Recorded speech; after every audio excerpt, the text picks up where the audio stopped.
संरक्षण मंत्री फॉरेनले राफेल घ्यायला जाते आणि त्याला लिंबून मिरच्या बांधते. आणि बाहेरच मग ते तिथं रक्षा मंत्री फ्रान्सची बी होती, ती पाहून राहिली होती वाकून. What is this? This is a लिंबून मिरच्या. How does it works? कसं काम करते हे? नाही, if the bomb coming on Pakistan they लिंबून मिरच्या पाहिंग ना बॉम्ब वापस जाईन, असं होईल का? अरे कमीत कमी अरे ते पाहून म्हणजे आपण का जगाला का मेसेज देऊन राहिलो? ते ह्या घरचे टाटा वाजवा, भांडे वाजवा. ह्या बयाड लोकांना फोडून टाकले, घरचे कोपरं परात फोडून टाकले. म्हणजे यायले चेक करते का तुम्ही बयाड आहे का? पहिल्यांदा चेक केलं हाय रे बयाड, मग दुसऱ्यांदा पुन्हा चेक केलं क्रॉस व्हेरीफाय करू का खरंच बयाड आहे का?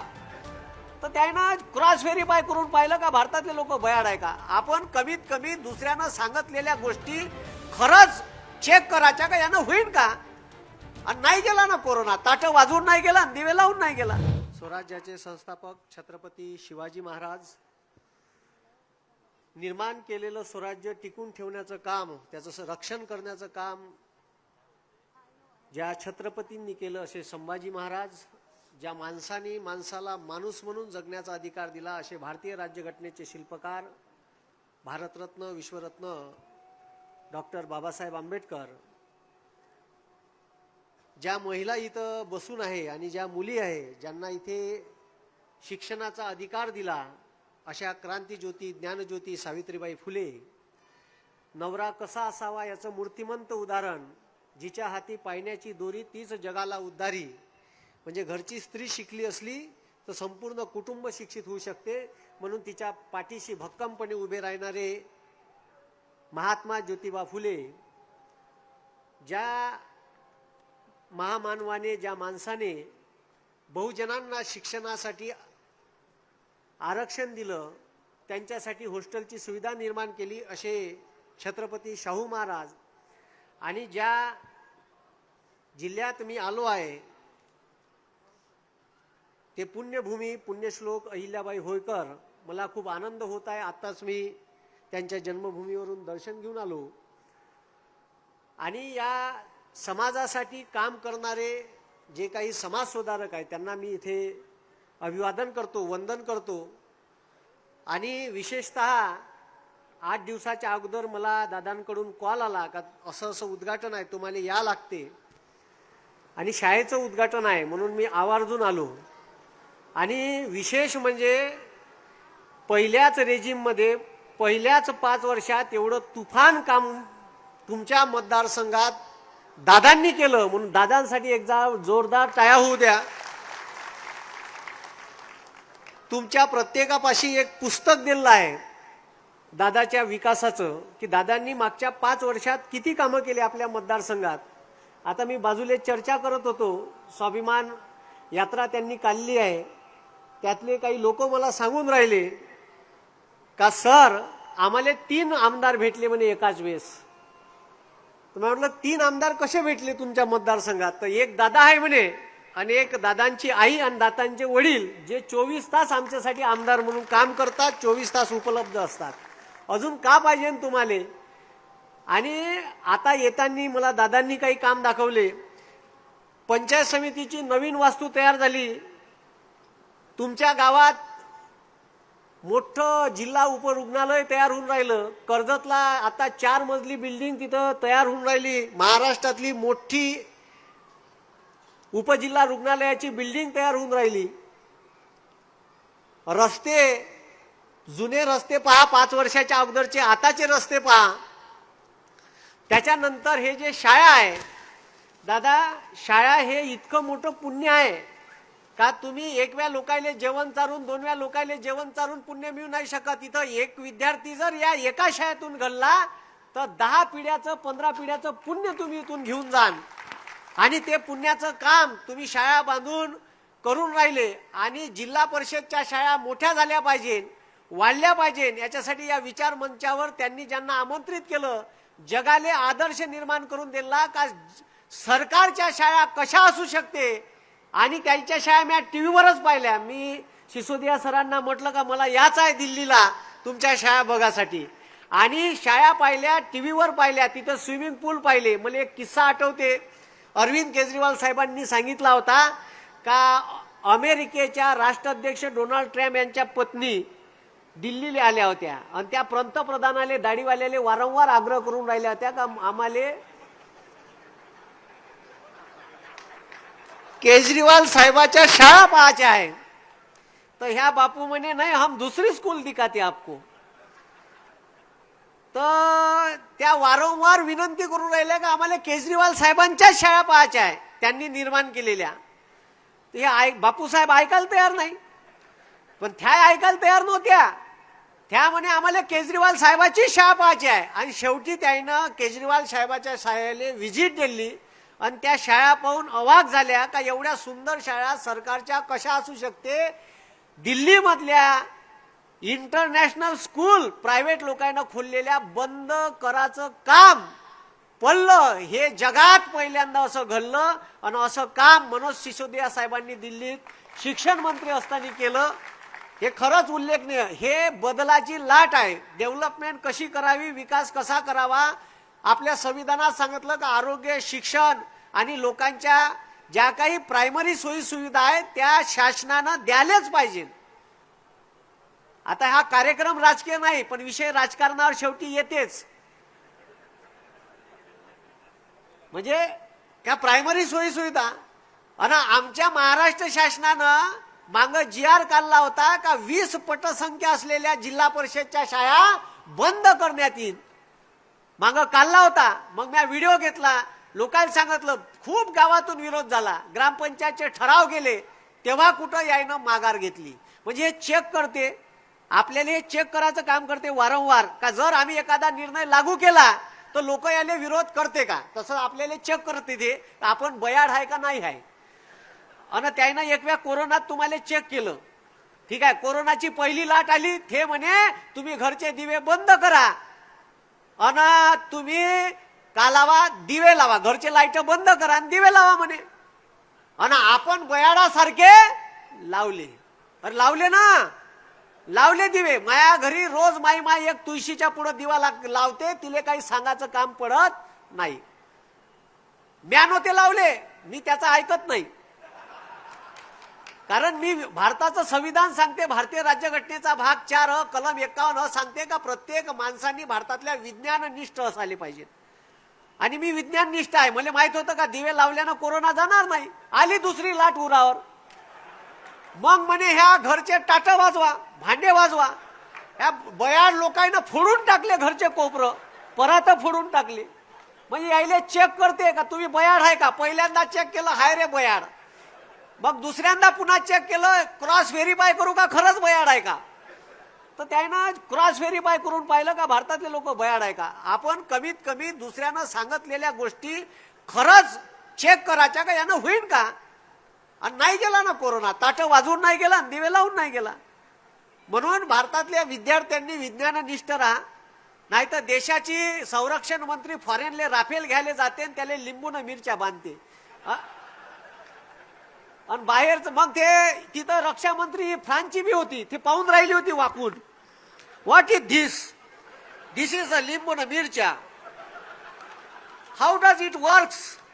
कसं काम करते हे नाही. If the bomb coming on Pakistan then लिंबून मिरच्या पाहिंग ना बॉम्ब वापस जाईन. असं होईल का. अरे कमीत कमी अरे ते पाहून म्हणजे आपण का जगाला का मेसेज देऊन राहिलो. ठीक आहे, म्हणजे आपल्या पोरायला आपण काय शिकवायला पाहिजे. कमीत कमी म्हणजे याचा तर विचार करा, आहे का नाही.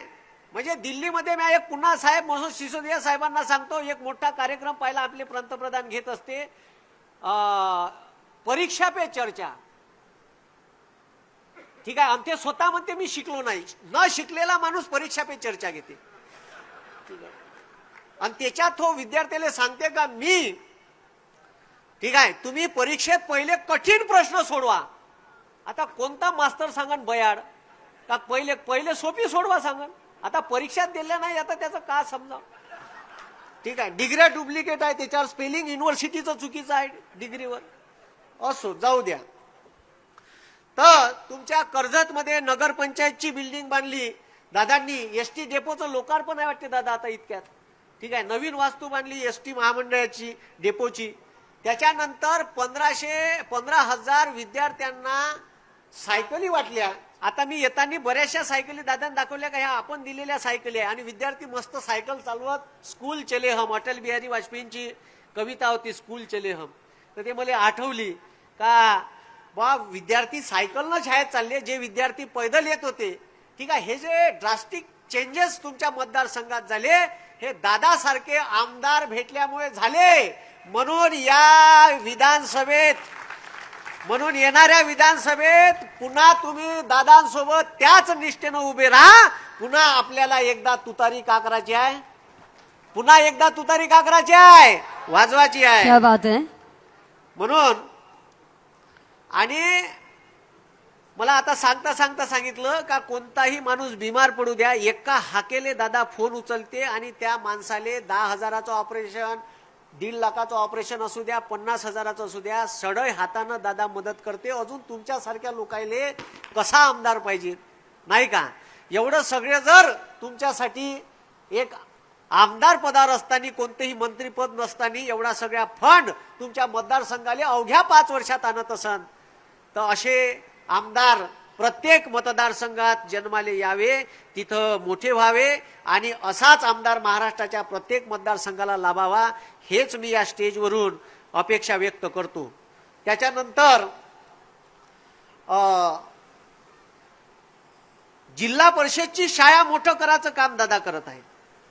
आणि मला अभिमान आहे का मी तिचं मटेरियल आहे, जिल्हा परिषदचा माणूस आहे ना जी मी. आणि जिल्हा परिषदच्या विद्यार्थ्याला काय होते का, हे पोट्टे जेव्हा शहरात वगैरे सायन्स बियन्स घ्यायला जाते तर त्याला असं थोडंसं कुसमल्यासारखं वाटते का, सालं जे पोरं इंग्लिश शाळेत शिकले त्या पोरापेक्षा आपण कुठंतरी कमी आहे का. पण असं कोणत्याच विद्यार्थ्यानं समजू नका. खेड्यातल्या विद्यार्थ्यापाशी सर्वात जास्त नॉलेज असते. आणि हे मी तुम्हाला अनुभवावरून सांगून राहिलो का हे पोट्ट तुफान राहते. तुम्हाला सांगतो, एका शेतकऱ्या ऍग्रिकल्चर ऑफिसर पेक्षा आणि एका फॉरेस्ट अधिकाऱ्यापेक्षा शेतकऱ्यापाशी जास्त नॉलेज असते. मी म्हणलं बा आता मला हे कोण सांगितलं, तर गडचिरोली जिल्ह्यात लेखामेंढा नावाचं एक गाव आहे. त्या गावात एक माणूस आहे तुफान, त्याचं नाव आहे देवाजी तोफा, ज्यानं वन हक्क अधिनियम करायला लावला. जयराम रमेश तेव्हा पर्यावरण मंत्री होते. तर त्या माणसाची भेट घेतली. तर माझ्या गावात जर म्हणे एखादा फॉरेस्ट अधिकारी आला तर त्याची तिथंच उतरून ठेवतो म्हणे मी. म्हणलं कशी, तर त्यानं एक वाक्य सांगितलं, नॉलेज व्हिलेज और कॉलेज. ज्या गोष्टी कॉलेजमध्ये शिकायला नाही भेटत, जे नॉलेज कॉलेजमध्ये शिकायला नाही भेटत ते व्हिलेजमध्ये शिकायला भेटते. म्हणून त्या 3 गोष्टी त्यानं इंटरकनेक्टेड केल्या होत्या. मी म्हणलं एक माणूस खेड्यातला एका युनिव्हर्सिटी एवढा आहे म्हणे. म्हणलं कसं आहे, तर मग जर फॉरेस्ट अधिकारी आला तर मी त्याला विचारतो म्हणे हे झाड कायचं होय, तो पाहते म्हणे आणि विचार करते म्हणे अर्धा तास आणि मग म्हणते म्हणे का उद्या सांगीन. पण हे जर खेड्यातल्या माणसाला विचारलं तो सांगते म्हणे हे मोहाचं झाड होय, हे पानझडी वृक्ष आहे, याचे पान गळते मार्च महिन्यात, याला नवीन पालवी फुटते, मग त्याला फुलं येते, ते फुलं आदिवासी समाजाचे माणसं उचलून नेते, त्याला वाळू घालते आणि मग त्याचा सडवा टाकते. सडवा टाकला का 8 दिवसानं त्याची प्युअर मोहाचा माल काढते. सगळे स्पेसिफिकेशन सांगून देते म्हणे. हे नॉलेज खेड्यातल्याच माणसापाशी असते, हे नॉलेज शहरातल्या माणसापाशी भेटणार नाही. म्हणून खेड्यातल्या पोरांनी स्वतःला कमजोर समजू नये. आणि सगळे लोक दुसऱ्याच पाहिजे, तो मोठा झाला, तो पोरगा IAS झाला, तो IPS झाला, तो डॉक्टर झाला, ठीक आहे, आपल्या पोट्याला दोष देते, तू कवा होशील, आणि त्याच्यावरच दोष राहते. तुमच्या बाजूचा पोरगा जर पहिला आला तुमच्या पोराला म्हणतात त्याचा कसा पहिला आला, तुझ्या काऊन आला साल्या. अबे पण पहिला शिन ना, एका वर्गात पहिला नंबर एकाचा शिन, दोघाचा कसंही. आता तुमच्या पोरगात काही वेगळे गुण असन, तुमच्या पोरामध्ये का गुण आहे हे तुम्ही शोधाचा प्रयत्नच नाही करत. हे पहिले इथं जे लोक आहे त्यांना आपल्या पोरामध्ये, जे पोरं आहे जे शिकून राहिले त्यांना पहिले तुम खुद को ढूंढो, बाकी सब गूगल पर मिल जाता है. ठीक आहे, आपण स्वतःलाच विसरलो. आणि म्हणून हे जे भाषा आहे ना, या भाषेत बोलतो. इकडं पश्चिम महाराष्ट्रात बी प्रसिद्ध झाली, मला बी माहित नव्हतं सालं. ठीक आहे, या लोकसभेत जास्तच झाली. पहिले मी युट्यूबवरच मास्तर होतो, बरेचसे लोक पाहत होते. पण तुम्हाला सांगतो, हे जे भाषा आहे हे भाषा माझ्या गावात दिली आणि मी भाषा सोडली नाही. आणि याच्या अगोदर क्लास टाकले तेव्हा बी याच भाषेत बोलत राहिलो. कोरोना आल्यावर युट्यूबवर व्हिडिओ घ्यायला लागलो. तर मला काही लोक म्हणे का तुम्ही चांगल्या भाषेत बोला, युट्यूबवर लोक का म्हणन. आता ते मला काही जमत नाही, मला तुला घाल कुत्र्याला. आज चांगल्या भाषेत बोलायला गेलो तर येते त्याच्यात वराठी भाषेचा पंच. मग आहे तसंच ठेवायचं. मी इंटरव्ह्यू PSIचे 4 वेळा दिले, याच भाषेत दिले. मग एखाद्या वेळेस चांगलं बोलायला गेलो आणि आलं त्याच्यात मले, विदर्भाची भाषा मले आला, मले शब्द आला, ते वैकून घेते इंटरव्ह्यू आलं, अरे हे तिकडलं आहे. म्हणजे ऑलरेडी तुम्ही जसे आहे तसे दाखवा ना जगाले. तुम्ही असं बदलून काऊन दाखवता का मी असा आहे. ठीक आहे, कोणासाठीही या जगात बदलाचं नाही, आहे तसेच राहा. तुम्ही जगात युनिक आहे, तुमच्यासारखं या जगात कोणीही नाही. तुमचा चेहरा देवानं अलग अलग बनवला आहे प्रत्येकाचा. नाही तर सगळ्याचे सारखे शिक्के, सगळ्याचे सारखे चेहरे ठेवले असते आणि एक आधारचा शिक्का इथं मारून दिला असता. असा नंबर न कोड न ओळखले असते तुम्हाला बारकोड सारखे. असं आहे का. सगळे लोक अलग अलग आहे म्हणून सगळ्याची आयडेंटिटी वेगळी आहे. हे लक्षात ठेवा. आपल्या पोराला तेच शिकवा. सारे लोक इथं येईन तुम्हाला सांगा IAS बन, IPS बन, डॉक्टर बन. पण आता सध्या माणसाची कमतरता आहे. मी तुम्हाला सांगतो का तुमच्या पोरायले माणूस बनवा. आणि सध्या माणसाची कमतरता आहे. छत्रपती शिवाजी महाराजांनी स्वराज्य निर्माण केलं निष्ठावंत मावळ्याच्या भरोशावर. आता आमचे मावळे सुरत मार्ग गुवाहाटी उठून पळते. वाईट अवस्था आहे. अरे ज्यांना मंत्रीपद दिलं, उपमुख्यमंत्रीपद दिलं, ते घर फोडायला लागले. म्हणून हे लक्षात ठेवा का आता निष्ठावंत लोकांची गरज आहे. तुम्ही निष्ठावंत आहे आणि तुम्ही रोहित दादाच्या मागे निष्ठेनं उभे राहून येणाऱ्या निवडणुकीत अशीच अपेक्षा व्यक्त करतो. ठीक आहे. आणि एक छोटीशी गोष्ट सांगतो आणि संपवतो, जास्त वेळ घेणार नाही, बराच वेळ झालेला आहे. आणि बोलायचं खूप काही आहे. मला 1.25 तास लागते एका लेक्चरले, पण वेळेच्या अभावी अर्ध्या पाऊण तासात जमून घेतो. तर ज्या लोकांना असं वाटते आता म्हणजे काही जास्त दूर जायची गरज नाही आहे. ठीक आहे, जास्त दूर जायची खूप काही गरज नाही आहे. ठीक आहे, हे तुमची ओरिजिनॅलिटी कायम ठेवा. हे या भाषेत व्हिडिओ चालू केले, युट्यूबचे व्हिडिओ पाहायला लागले, व्हिडिओ लोकांना आवडायला लागले आणि गावरानी भाषेत आहे. ठीक आहे, त्याच्यामुळे तुमची आयडेंटिटी काय हे तुम्ही निर्माण करा. या भाषेसाठी मायाबाबानं एवढ्या शिवा दिल्या मला का काही विचारू नका. प्रत्येक मायबापाला वाटते पोट्ट चांगलं बोलायला पाहिजे, पण मी पुरा गावरानी माल होतो ना जी. शेवटी गावरानी आहे, कॉकरेल बॉयलर आहे. अजी गावरानीची मजा गावरानीतच येते का नाही. मग ही भाषा जेव्हा व्हायरल झाली तेव्हा अनेक लोकांचे फोन मला यायला लागले. तेव्हा मी माझ्या बाबाच्या समोर कोरोना होता तर फोन लाऊडस्पीकरवर टाकायचो आणि माझ्या बाबाला ऐकवायचं लोक का म्हणते. कारण त्यावेळेस त्याला विश्वास बसत नव्हता. म्हणून एवढं लक्षात ठेवा की आपल्या मायबापाची मान खालत नाही गेली पाहिजे. आणि जगातला सगळ्यात मोठा आदर्श तुमच्या समोर तुमचे मायबाप राहते. जर तुम्हाला आयुष्यात मोठं व्हायचं असेल तर त्या आपल्या शेतकरी कास्तकार मायबापावरच्या पाठीवरची फाटकी बन्यानीचे भोगदाड पाहायची का आपला बाप का करून राहिला ना आपण का करून राहिलो. म्हणून जे पोरं शहरात शिकायला जाते त्याच्यासाठी माझा संदेश आहे का कमीत कमी आपल्या आईबापाचे कष्ट आठवा. आयुष्य असंच मोठं होईल.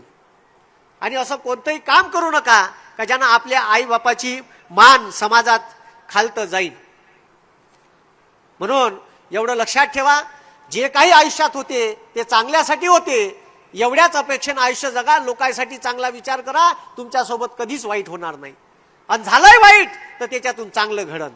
म्हणून एक छोटीशी गोष्ट सांगतो आणि संपवतो. आयुष्यात जे काही होते ते चांगल्यासाठी होते. कदाचित तुमच्यासोबत झालं तर असं समजू नका का चांगलं होईल. कारण मी मायावरून सांगतो का मी पूर्ण गेलेली केस होतो. माया वर्गात मागून 3रा 4था नंबर याचा, पण 10व्या वर्गात पुढून 2रा कसा आला मला समजलं नाही. आणि मी BSc 4 वेळा लगातार नापास आहे. समर विंटर. लोकायले विश्वासच बसत नाही. आता भाषण देतो फेकते म्हणते. आता मला दाढीवाले एवढं नाही फेकता येत. ठीक आहे. आणि दादा तुम्हाला सांगतो इथं याच्या पहिले मला घरी ठीक आहे नजर कैदेत ठेवाले पोलीसवाले आले होते डिटेन करायसाठी. ठीक आहे.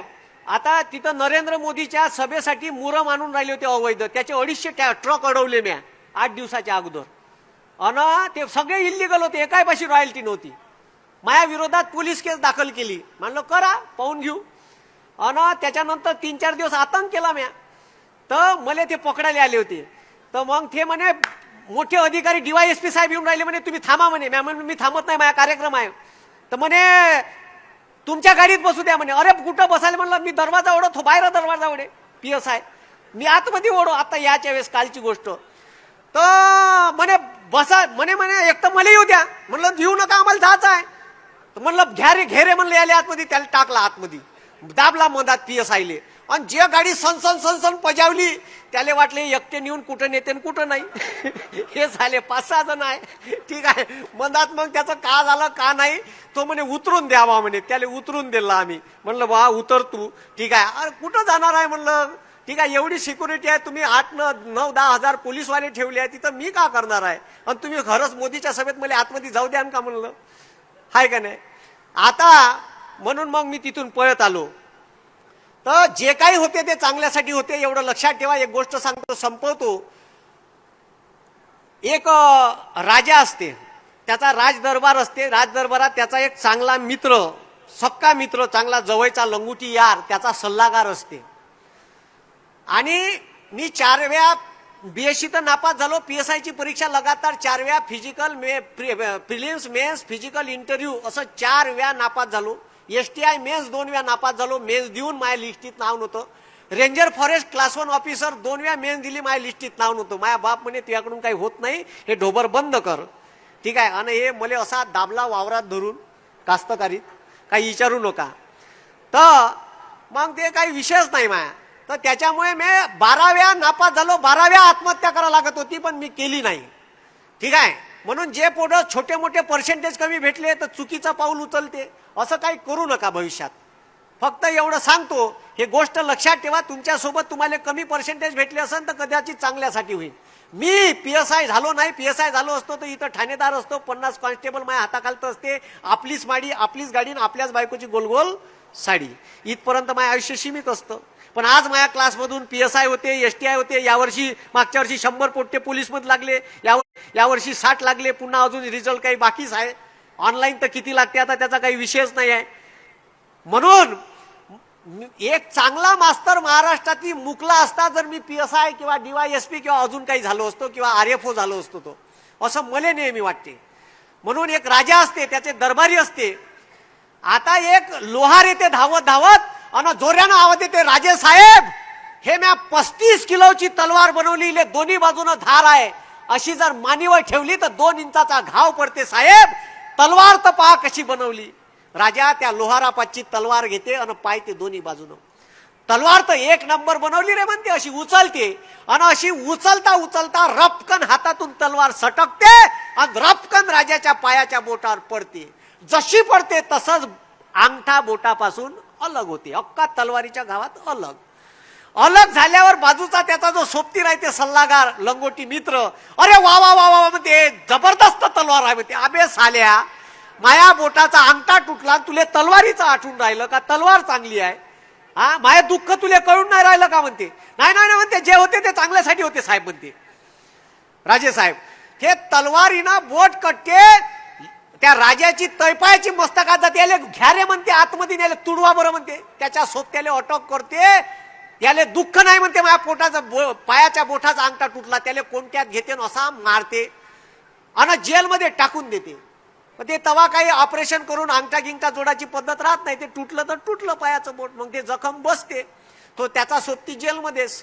मग राजा एक दिवस 4 शिपाई घेऊन जंगलात जाते शिकार करासाठी. आणि शिकार करासाठी जंगलात गेल्यावर 6 वाजते, पण शिकार काही भेटत नाही. राजाला वाटते का खाली हात जाणं बरोबर नाही, बेइज्जती होईल. मग राजा म्हणते 2 शिपाईला तुम्ही इकडे जा, तुम्ही इकडे जा, मी आतमध्ये जंगलात घुसतो म्हणते. राजा एकटा जंगलात घुसते. 7 वाजते, 7:30 वाजते, 7:45 वाजते, शिकार काही भेटत नाही. आणि बस 50-60 आदिवासी लोक असे भाले घेऊन येते, हुलालाला हुलालाला असे त्याच्या समोर. आणि राजाच्या 4ही बाजूनं चांगले घेरून घेते राजाले. आणि राजाले घेरलं का लगेच त्याला अटक करते आणि राजाले आतमध्ये जंगलात घेऊन जाते. आणि जंगलात नेल्याबरोबर त्याले उद्या त्याच्या देवीसाठी नरबळी द्यायचा राहते. मस्त याची आंघोळ बिंगोळ घालते दुसऱ्या दिवशी राजाची. आणि आंघोळ घातल्यावर बस आता याले फरसावर ठेवायचं आणि तलवारीचा घाव टाकाचा लेकाच्या मानीवर. तर एका आदिवाशाले त्याचं तुटलेलं बोट दिसते, हुला लाला हुला लाला हुला लाला. ते म्हणते आपल्या काही कामाचं नाही हे, याचं ठीक आहे, ह्या काही पुरा नरबई नाही आहे. तर त्याचं पायाचं बोट तुटलेलं आहे हे पाहून त्याले आदिवासी लोक सोडून देते. राजा वापस येते आणि वापस आल्यावर पहिले त्याच्या सोबत्याला सोडायला लावते आणि त्याच्या सोबत्याला सोडायला लावते. अरे बाबा बरं झालं म्हणते, तुनं म्हणलं होतं म्हणते जे होते ते चांगल्यासाठी होते, माया पायाचं बोटाचा अंगठा तुटला म्हणून मी वाचलो म्हणते, नाही तर मला आदिवासीनं नरबई दिला असता म्हणते. म्हणते तुले कसं माहित म्हणते जे होते ते चांगल्यासाठी होते. अरे साहेब म्या जर हे म्हणलं नसतं म्हणते जे होते ते चांगल्यासाठी होते तर तुम्ही मला झोडपलं नसतं, तुम्ही मला जेलमध्ये टाकलं नसतं, मी तुमच्या सोबत असतो आणि तुम्ही मला सोबत नेलं असतं, तुम्हाला सोडलं असतं आणि नरबई माया दिला असता. त्याच्यामुळे आयुष्यात जे होते ते चांगल्यासाठी होते. आपल्या सोबत कदाचित चुकीचं झालं तर भविष्यात त्याच्यातून चांगलं घडण एवढी अपेक्षा समोर ठेवायची. मला दादांनी आमंत्रित केलं, एवढा मोठा शाळेचा उद्घाटनाचा कार्यक्रम केला. या विद्यार्थ्यांना मी पुढील वाटचालीसाठी शुभेच्छा देतो. अनेक विद्यार्थी इथून या भारताचं भविष्य घडवण आणि ठीक आहे ज्यांनी आयोजित केला त्यांच्याही मनापासून धन्यवाद आणि शुभेच्छा देतो. थांबतो. जय हिंद, जय महाराष्ट्र.